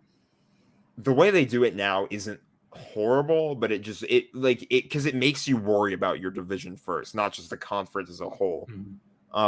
So like you Right. want to do better. Like as a Kings fan right now, I'm hoping that every team that plays against Vegas kicks Vegas's butt. I don't even know who else is chasing the Kings right now. You don't have to worry about other teams in the rest of the conference If you just unless you fall to the wild card. So it's like it's an interesting juxtaposition, but I can't say I hate it. Yeah, I think the current is good. I think your idea would get a double thumbs up. So I'm going to say 1 thumbs up for the Stanley Cup playoffs. Thumb up. We'll go thumbs up for this one. Okay. Right, we mentioned the NFL playoffs. Let's talk about it. 14 teams, 7 in each conference. The number 1 seed gets a bye. 2 plays 7, 3 plays 6, 4 plays 5. There is reseeding. So the top 4 the division winners are ranked 1, 2, 3, 4. Then the top 3 non-division winners are ranked 5, 6, 7. Again, there is reseeding. So the number 1 seed will play the lowest remaining seed. So let's say the 7 seed wins, which hasn't happened yet, but it could happen. 1 seed would play the 7 seed, then the 2 seed would play, then the other 2 winners of the wild card round would play each other. So what do you make of the 14-team NFL format? Ladies and gentlemen, super wild card weekend. How fun was that, honestly? If the games were good, it would be fun. But that's the kind of thing about it is like I think we're in another position. I'm going to use some of your favorite words here. The sample size is too small. Yes. What was this? The first year they tried it? Second year they tried it? Second year. Yeah. You had the Colts Bills in 2020. That was a pretty good game. That was fun. This year you had Eagles Bucks. That was a disaster. It's like the matchup is Eagles Bucks. What do you think is going to happen in that game? Steelers was disastrous. Chiefs. Oh, what do you think is going to happen in that game? I was expecting Raiders Bengals to be a disaster, but that was actually a pretty good game. It was a decent game. I didn't AFC champion Cincinnati Bengals hates Rams Cardinals. Oh. We Kyler Murray to that one. Turned into a potato. I don't think anyone was expecting that, but it happens. It's like that's the weird thing about the playoffs is you just never know. Yeah, it's a best of 1. You know, if you come out flat, you're done, right? Like I've been on air and said that if the Ravens and Titans played 10 times in 2019, the Ravens win at least 7 of them. But the one game that they played, they lost. The Rams had lost to the 49ers for I think it was 7 games in a row. I think 7 straight. 6 or 7. 6 or 7, something like that. that. Sean McVay had never beaten Kyle Shanahan, right? That's not true. He's beaten Sean. That was I want to say the 3rd time he's beaten Shanahan. No, 4th time. Kingsbury had never beaten McVay. That's what it was. Yeah, he beat him once, but there you go. But it's like my point is like they beat us 6 times in a row. But it doesn't matter. Like none of those games matter when it comes to win a game, win at SoFi, head to the Super Bowl at SoFi. Rare instance there because we were first time a team has ever won the NFC title game and the Super Bowl, or won the conference title game and the Super Bowl in their home stadium. In their home stadium, they won both. Crazy. As a 4 seed, no less. Honestly, I don't hate the whole one and done thing because football seems like that kind of sport where it's like, oh, you're definitely not doing series in football. No, you're not. It's like because it's like such a short season too. You only play 17 games now, and it's like imagine if you had a best of 3 in the NFL playoffs, and you ended up playing 17 regular season games and 12 playoff games. First of all, the season will be over in like March. Yeah, not February. Actually, it would probably take longer than that. Yeah, probably. It'd be like end of March, early April. You're gonna gas the players. No rest for the weary. That would make so much money for the owners, though. Oh yeah, the owner money would be just. Oh man, just play. Just have NFL games straight from the beginning of September through the end of March. free agency and the draft all smushed into April. Actually, I guess at that point you could probably push the draft back to March or back to May.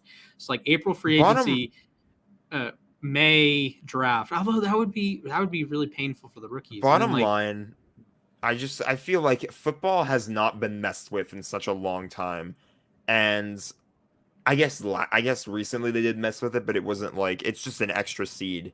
Mm-hmm. There's more games slightly. I do like the only one team gets a bye. I think that's good because like it's more of a reward for being. Yeah, exactly. Like if you're the 1 seed, you get the bye. It's not like the 2 seed also gets a bye, and it's like in 2018, for example, when the Rams got the 2 seed, I was like, well, we don't have to play in the first round, and we get a home game. We get a guaranteed home game in the second round. From there on out, it's just like we're scoreboard watching. And if this team wins, we play here. If this team wins, we play there. And it's like just a little bit of uncertainty about it, but it's like you at least do guarantee yourself a home game. You're just kind of waiting to see who your opponent is. But if now in this case, it's like if you're the 1 seed, you know that you're getting only home games throughout. So it's like there's more certainty involved in terms of that. So I'm gonna give it 1 thumb up. Yeah. I'm gonna give it 1. Yeah, I would agree. I'd give it 1 also thumb, 1 thumb up. The Super Bowl, by the way, is just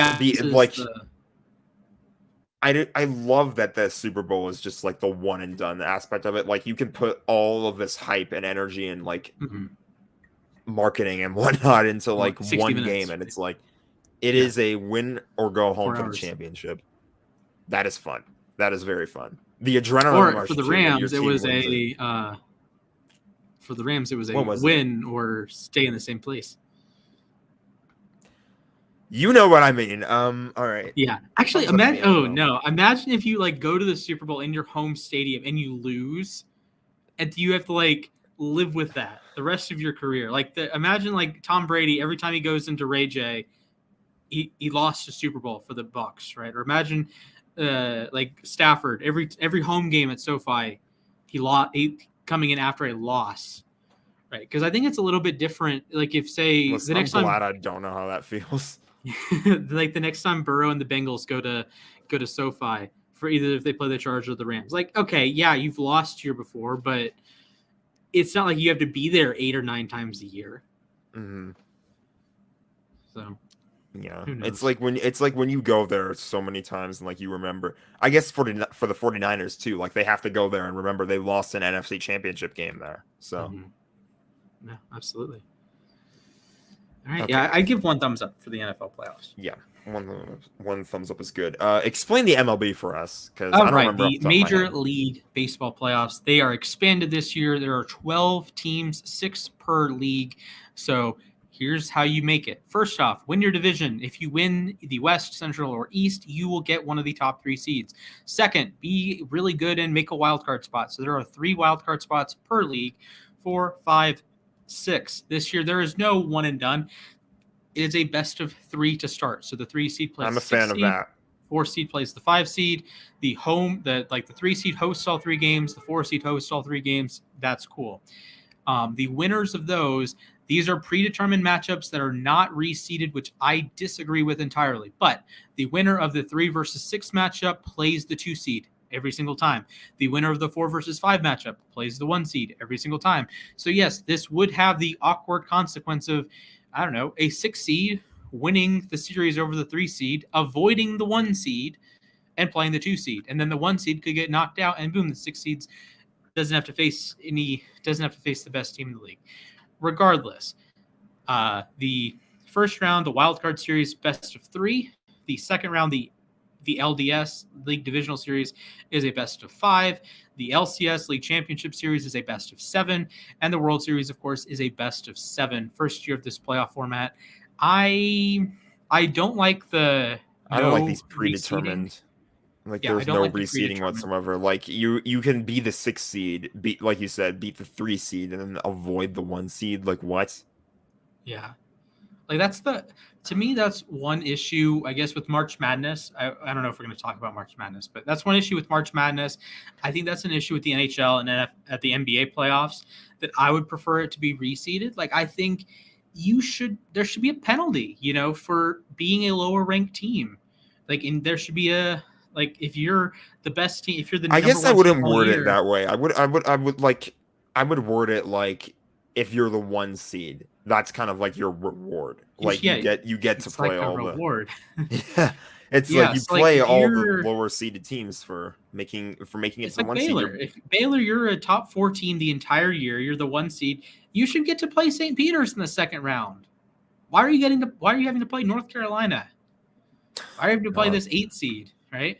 I think the thing about March Madness specifically is that it's like there's 68 different teams, and it's a little bit like too wild when you reseed it, and it just throws everybody off. I guess that's true because it's you need the pot. Well, couldn't you? What about this? What if you reseeded it into the Sweet 16? So you had all the normal pods, and then you reseeded it. And then you had like those. I guess you wouldn't need to reseed it. Well, I guess you could reseed. Yeah, if you had. Okay, I'm going to use the Baylor region. So if you have, that Sweet 16 ended up being UNC, UCLA, Purdue, and St. Peter's. So I guess it would be the same matchups if you reseeded it. 3 versus 15, 4 versus 8. The Gonzaga bracket would be the same. Arizona, Houston. Okay, so if you had the Arizona, Houston, Michigan, Villanova, that would end up being Arizona versus Michigan, Houston versus Villanova, and then the winner of that would play. I think that would make for a more fun tournament. Yeah, I would mean upsets are a little bit less likely, but then you get rewarded when you're a good team. You get rewarded for earning a higher seed because right now, like a 1 seed is going to, about half the time, a 1 seed will have a harder matchup in the second round than a 2 seed. I disagree with that entirely. Yeah, because the 1 seed is either going to play the 8 or the 9 seed. So they are playing a top 35 team in the tournament every single time. The 2 seed, they might get to play a 10 seed, right? If you're a 6 seed, you're not you're just an average. You're just like the 25th best team in the country, right? And then, you might get to play a 14 seed. Are you kidding me? I think that's BS. Yeah. So I would reseed. Obviously, March Madness doesn't really work for reseeding there, but I think the NBA, NHL, MLB reseeding is good for those leagues, especially the MLB. Like you mentioned, that new format. There's no really a reseed anymore. Yeah, it's like that kind of takes away that advantage of the 1 seed. So I'm gonna go thumbs down on the MLB, unfortunately. Yeah, I'm gonna go. I agree. If there are some positives to it, I do like that there's no longer a one and done. Mm-hmm. I think it's unique. I like the variety. I like how the playoffs ramp up. So it's like a best of 3. Yeah, it's like it starts best of 3, best of 5, best of 7. World Series is best of 7. I like that. So there are some positives to it, but there's just other situations where I'm just not a fan. It sounds a little convoluted, honestly. Agreed. Any other playoff formats you want to go through? What's another league? Could we go want to go World Cup? I think the World Cup is it's changing a lot. I think it is? So. Okay. Yeah. But the World Cup is fun. I do like the World Cup. Okay. We could do March Madness. What do you make of just? I guess we kind of mostly did March Madness. 68 team March Madness because it works. It's fun. I wish it was 128 teams, but it's fun. It's not fun when your TV doesn't have TNT or TBS or True TV, so you can only watch about a. I'm sorry that you had to suffer through that. That was, yeah, not the best scenario. Not fun at all. Last year I could watch all the darn games. I could watch Baylor absolutely murder Gonzaga. This year couldn't watch a great national championship game until I turned it on my laptop. So, oh well. It is what it is. It is what it is. Oh boy, we have some. Is this breaking news? This might be breaking news. From the NHL, we've got the 2023 Winter Classic with the Bruins and the Penguins. Very cool. Is it going to be Fenway, PNC, Fenway. Hines, Fenway, Gillette? Oh, Fenway. Okay. Yeah. They already did it at Fenway once in 2010. So that's. What do you think is the best stadium to host a hockey game? Outdoor stadium. I know this has nothing to do with playoffs. We'll get back on that in a moment. The best outdoor stadium to host a playoff game, or not a playoff game. Playoff game outdoors would be really fun. Yes. I vote for Lake Tahoe. That was cool. They should try that again. Seriously. 100%. They're not going to because they no fans, but they should. Exactly. They should go up to like a random rinks across the country. I've always wanted the NHL to put a Stadium Series game in LA at the Coliseum. And now that the Coliseum has been like renovated and whatnot, I feel like that could do pretty well because like could they do it in SoFi? SoFi's not outdoor. It's indoor outdoor. It's weird. Yeah, I know, but could they have a Stadium Series game? Could do it at SoFi. They probably could. Huh. Do you think they could do one at Allegiant? Well, I guess it's tough because, like, yeah, you can do one at Allegiant, but you already have T-Mobile there. Like, what are you doing? So this is the same thing with the Flyers, I think, because like Philadelphia has their sports stadiums like all like right next to each other. Like, if I were to pull up a Google Maps and I found Wells Fargo Center, you'd have the Bank, the Link. Where do they play? Wells Fargo. Is that Wells Fargo? Is that basketball and hockey? It's basketball and hockey, yeah. Okay. And then like if I were to find Wells Fargo Center, that's where the Flyers play. I zoom out just a little bit. Lincoln Financial Field is right next to it. The Flyers hosted a Stadium Series game at Lincoln Financial Field, so it's been done before. So if you go to where the Sixers play and you don't zoom out at all, you find where the Flyers play. But mind-blowing information right there. Yeah, actually, did you know that if you go to where the Rangers play, the New York Rangers, and you just sit there, you might see a Knicks game. Did you know if you look for crypto.com arena and you go for that's where the Lakers play and you don't do anything, it's where the Kings play and the Clippers and it's where the Clippers play until 2024. Okay, this show has gone off the rails. Yeah, we're going off the rails. I can't think of any other playoff formats. MLS, maybe that one comes to mind. I think they'd do like an aggregate. I'm not familiar with the MLS format. I never 100% remember it, but like MLS is involved with. Do you like the NASCAR format with like the chase? Oh God, the chase. Oh God, they don't even call it that anymore. Yeah, it's like they call it something else because no one liked the chase. Playoffs, and it's like the playoffs. Yeah, that's what they call it in NASCAR. Playoffs. That's funny. I like that there is some consistency to that. And it's like it's really cool because like it builds up the end of the season and it gets to the point where like you have to be consistent all season long in like the last 10 races of the year to win the championship. And like the last race, there's no points or anything like that whatsoever. It's the 4 drivers make it, whichever one finishes first wins. And it's like it's Super Bowl-esque because it's like the whole like one and done type thing, but it's like I don't know. It's curious. I know there's a lot of people against it, and like they mess with like the way the points are distributed and stuff like that as the years have gone by. Just don't ask me to go on about stage racing in NASCAR because oh God. Oh man. All right. I think we only have one topic left, and that's some baseball talk. Yeah. So I baseball have. Talk. Indeed. This actually means a lot to me. So let me give you some background on this information. I'm going to cut it, do whatever. So Monday morning, I did not sleep. I was up at about 2:30 in the morning. I wrote an American League overreactions video or article. I can touch on those in a little bit. At 4:30, I wrote an NL overreactions article. I can touch on that in a minute. But at that point, I'm like, I'm going to write an article about Stephen Kwan. Okay. Baseball is an exceedingly strange sport, and nothing epitomizes that more than the stats you see in 150 years.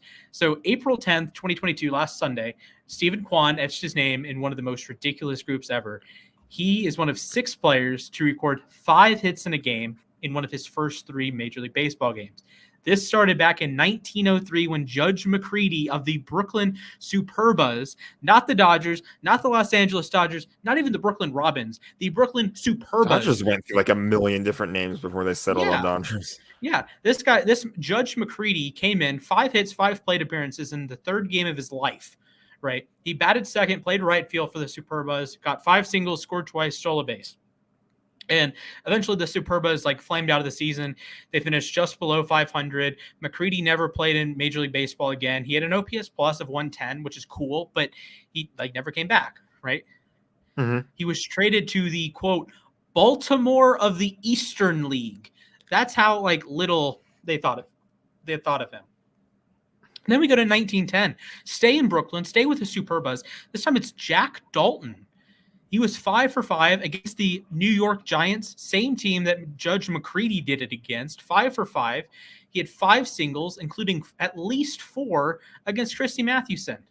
But at this point, they didn't have like specific like on Baseball Reference, they don't have specific Mathewson pitched the first day. Well, they had that, but they don't have when Dalton recorded his hits. So either Dalton had 5 hits against Christy Mathewson and 5 at bats, or he had 4 and then 1 against the relief pitcher.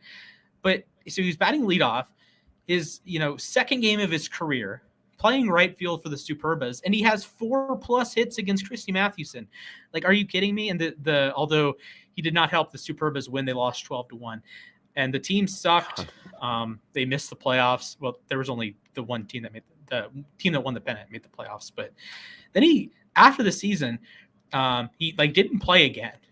Then in 1914, he was back with the Brooklyn Robins at the time.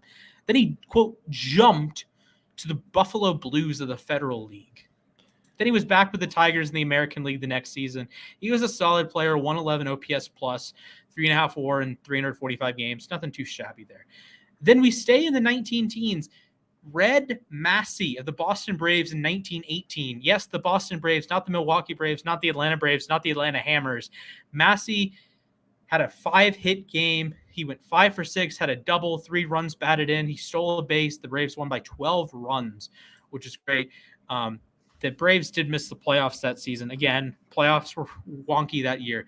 But he only played 1 season. This is a weird group that the first guy played 1 season, the second guy played parts of 3 seasons, and the third guy played 1 season. But then this is what made me so happy when I was researching this Monday. I found Cecil Travis of the Washington Senators, 1933. Name probably doesn't sound familiar. It shouldn't. Doesn't. But so his major league debut, he gets 5 hits. He played third base. His team won 16-11, the Washington Senators. He got an infield single in his first at bat, tacked on another single, 3 more singles in the game, also reached on an error. He reached base 6 times. The Senators won the pennant in the American League. They lost to the New York Giants. Another Giants reference here. But Travis was actually good at baseball. He played 12 years with the Senators, 1,300 games. He debuted at age 19 and was still in Major League Baseball in 1947. He missed a couple years with military service. He was a 3-time All-Star, and he received MVP votes multiple times. But this is where this story just transcends reality. In 1941, he made his All-Star team, right? Mm-hmm. He finished 6th in MVP voting. He led the majors in hits. Now, those quick in the audience will say, wait a minute, 1941, he led the majors in hits. What? Yes, the same year that Joe DiMaggio had a 56-game hitting streak, the same year that Ted Williams batted .406, neither of them led the majors in hits. Neither of them led their league in hits because Cecil Travis did. He cracked 200 hits. DiMaggio won MVP, 56-game hitting streak. He didn't lead the league in hits. Ted Williams batted .406. No, it was Travis, 218 hits. He had a great major league career, /314, 370, 416, 108 OPS plus, 1,500 hits, 250 doubles, a 30 Baseball Reference WAR. He had a couple seasons with 5-6 WAR. His season in 1941, he had 6.8 WAR. And he's a guy that if he doesn't go off to World War II, might be in the Hall of Fame. Like that was right in the middle of his prime, like 28, 29, 30 seasons. Like if you tack on 3 seasons with like 5 or 6 WAR in those, and he's up to like 45, 50 WAR, and then those next couple seasons he's not coming off of WAR for 3 years, he's a guy that could have ended with 60 WAR, 65 WAR, 70 WAR, and been in that Hall of Fame discussion. But he's only number 4. Number 5, Yermin Mercedes. He did it last year against the Angels.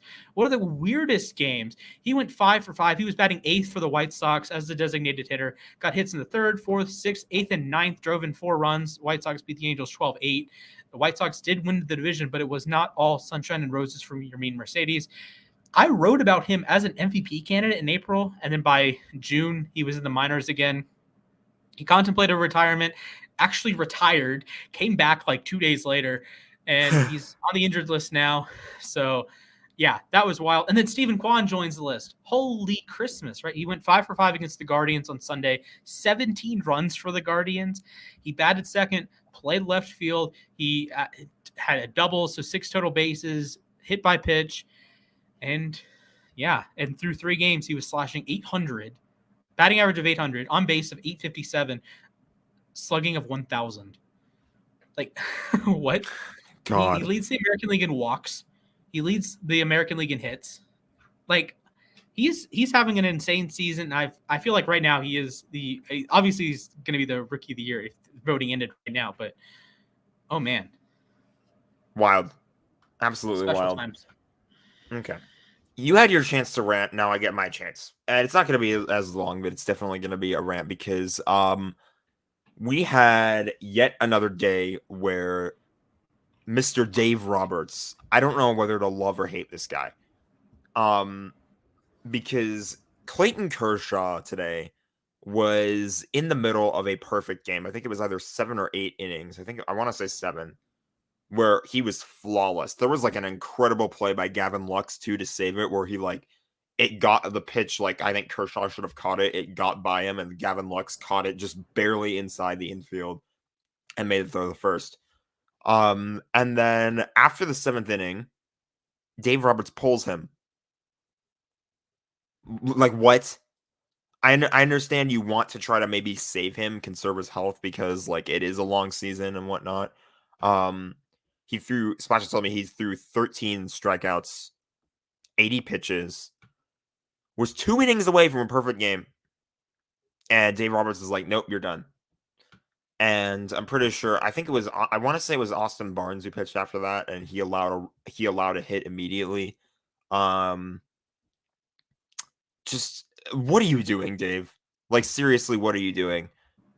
Perfect games. Like, if it was a no-hitter, I guess I would kind of understand, but like a perfect game just almost never happens, it feels like, especially with the Dodgers. So, Kershaw said he was fine with it. He said he's like fine with taking the health side of things and whatnot and like making sure he's good to go for the long term, which I can understand. But when you're that close to a perfect game, you want to keep the perfect game going. And it just sucked to see it come to such a short end. So that's my rant.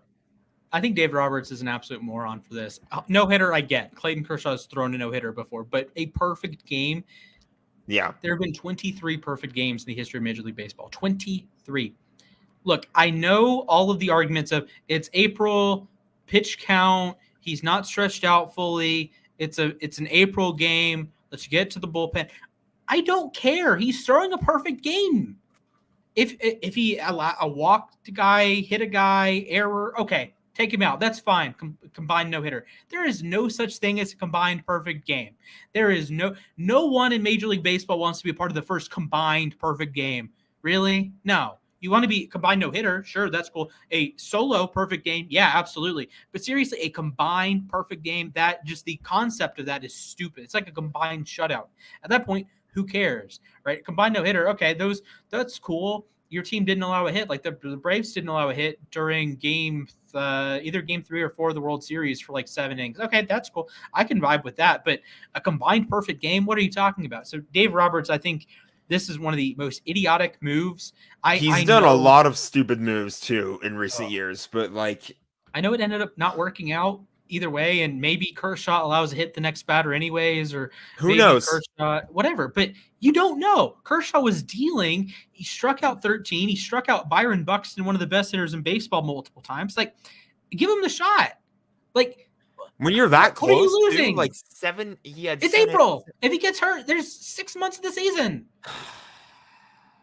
Dave, and he was on 80 pitches too. He was okay. So he's throwing about 11 and a half pitches per inning. If you complete that over 9 innings, he's at 102 pitches, 103 pitches. That's not ridiculous. You know what is ridiculous? Taking a guy out in the 8th inning of a perfect game bid. Second not guy a no-hitter, a perfect game. There is a difference if you guys don't know. Oh, man. 21 up, 21 down, yanked. 4 pitches per batter, yanked. What are you doing? I think Kershaw's argument as to, I think part of it also had to do with, like, it's the whole, like, generic being a team player thing. Like, he wanted Screw to being a win team the player. game. Go get the perfect game. Exactly. Like, if that was me, I would be like, I really wish I would have had a shot gone there. full Max Scherzer and just like started screaming at Dave Roberts. That feel free to take me out as soon as I allow a hit, as soon as I walk someone. Well, if I have a no hitter, I'd rather stay in during a no hitter, but I get it. Like when you start, it's like if I have it, it's 110 fine. pitches, Like I would rather keep going for the no hitter, but it's not the end of the world if you pull me. But if it's a Uh-huh. perfect game, leave me in, perfect. please. Inexcusable. That's the day or the word of the day. Inexcusable, Dave Roberts. Double thumbs down for that one. There you go. All right. That was a solid rant. That's my rant. And I think that's our show. That's our show. So thank you guys for watching. Make sure you like the video, subscribe to the channel, ring a ding ding, that notification bell, that Le'Veon bell, that Josh bell, that there's probably another bell, that Rajah bell. Ring it so you get notified when we go live, when we post content. Actually, pet peeve. I have been posting day by day home runs. So the last like 6 days now, I posted every home run, right? So yesterday I get the clip from MLB.com and I posted on the YouTube. The problem is, one, it's over a minute long, so it can't be a short. And two, it's in like the regular YouTube form, not the vertical form. So I'm like, MLB, if you're gonna cut up the clips, first off, include Albert Pujols. They did not include Albert Pujols, and second off, shame. Yeah, put it in a video that I can use for shorts.